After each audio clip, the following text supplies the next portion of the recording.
Digestive বা পরিপাকতন্ত্রের রোগ কিভাবে আমরা প্রতিরোধ করতে পারি?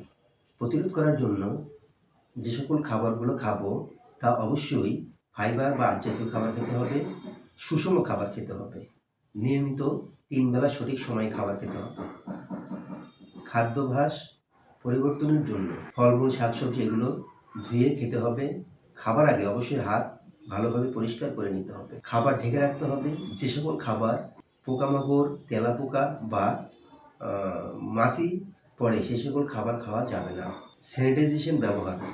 স্যানিটাইজেশনের মধ্যে কী কী আছে? প্রতিবার পায়খানা করার পর অথবা নোংরা কোনো কিছু ধরলে অবশ্যই সাবান দিয়ে হাত পরিষ্কার করে নিতে হবে। টিউবওয়েল অবশ্যই পায়খানা থেকে 40 ফিট দূরে স্থাপন করতে হবে। বাড়ির যে টাঙ্কি আছে সেটা অবশ্যই মাঝে মাঝেই পরিষ্কার করতে হবে। খাবার জন্য যে সকল বাসন কাসন ব্যবহার করা হয় অবশ্যই তা পরিষ্কার রাখতে হবে। সঠিক সময়ে টিকা গ্রহণ করতে হবে এবং এই সমস্ত রোগ দেখা দিলে অবশ্যই চিকিৎসকের শরণাপন্ন হয়ে চিকিৎসা নিতে হবে।